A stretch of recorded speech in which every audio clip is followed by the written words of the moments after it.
Please subscribe to my channel Think Deep and hit the bell icon for more updates. Hey friends, this is Basu and welcome to my channel Think Deep, and today I'm going to review the most awaited film of the year. Yes, the Terminator Dark Fate.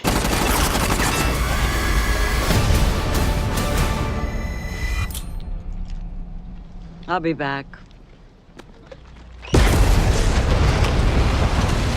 If you guys are very well versed with the Terminator franchise, you guys will be knowing that this is the sixth film in the franchise.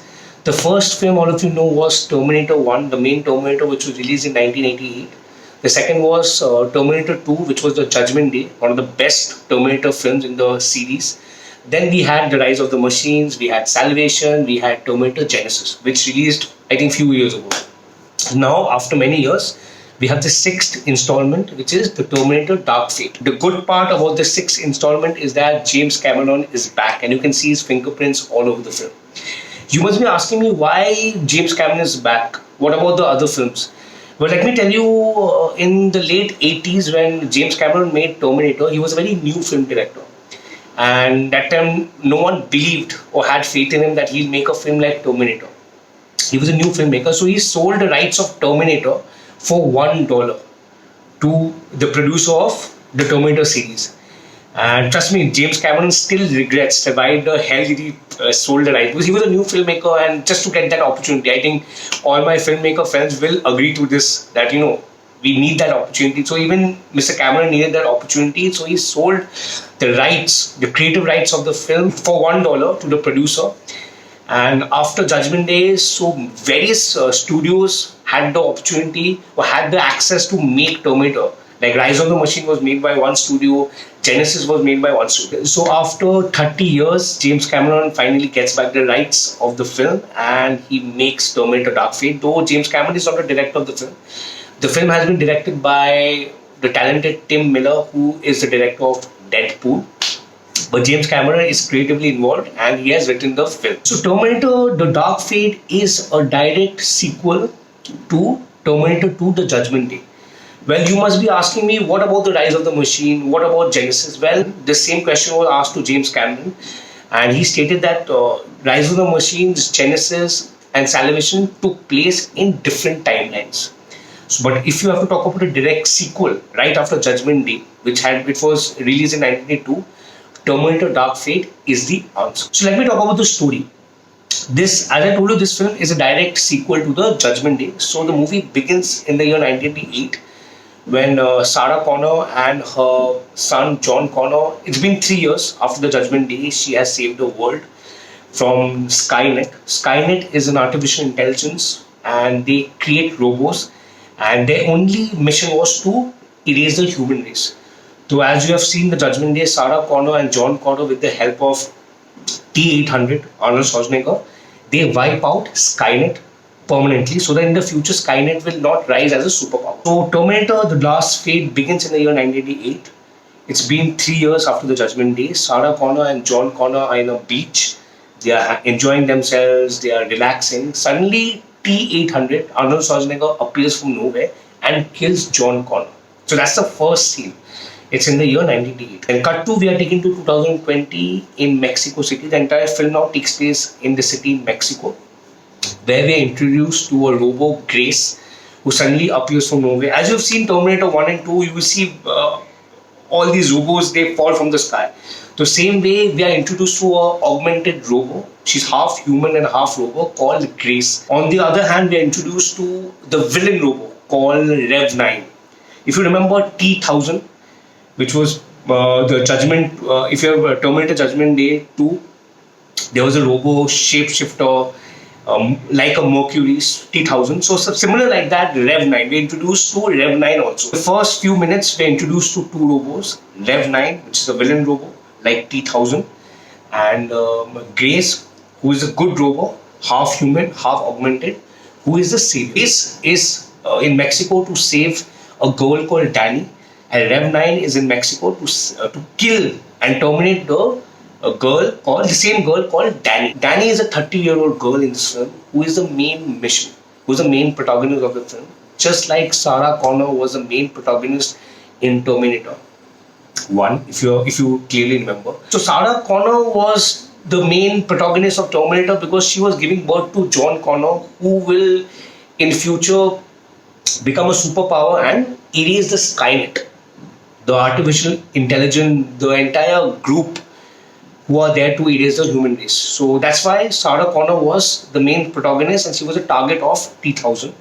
Here the same story, I won't say the story is quite different out here. Just like Judgment Day, here the same story is that Danny, the 30-year-old girl, is going to emerge a superpower in the future and will erase Legion. So there's no Skynet out here.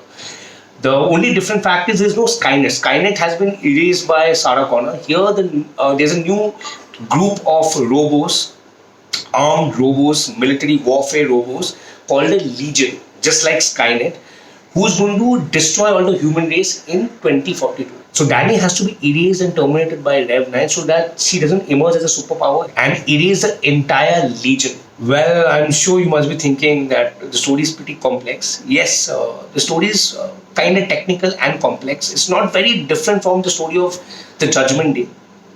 There are two robos. One is good, one is bad. The main protagonist is Danny.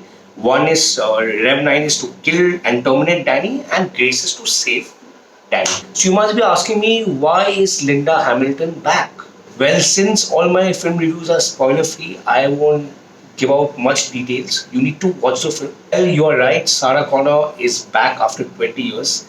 Last you have seen, she was around 30 years old. Now she's around 63 years old, and she's as charming, as fast, as strong, as authoritative as she used to be in Judgment Day. And definitely you'll have that nostalgic feel looking at her, and she's just wow. Now, why she's back, you need to find out.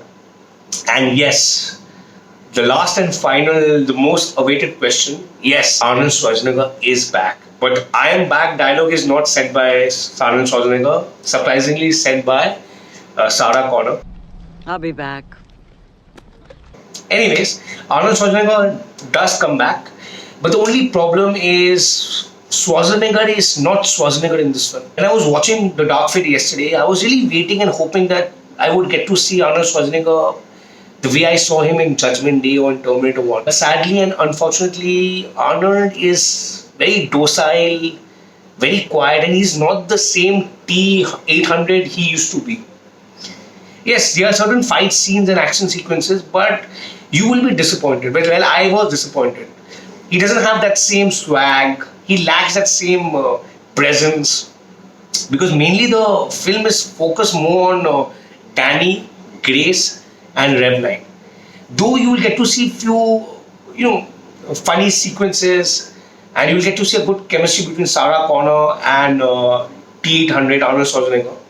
But somehow I feel the character of Arnold Schwarzenegger should have been more enhanced, should have been more developed. In this film, you will see him as a family man. He's trying to be human. He's become quieter, he's become more docile, he's become a silent volcano. Unlike the T-800 you have seen in the previous two films. So the best aspect of the film is that you'll get to see Sarah Connor and Schwarzenegger in the same frame. Like, if you're really emotionally connected to the Terminator series, you will definitely get a little emotional. I was a little emotional watching them in the same frame, though they are pretty old now.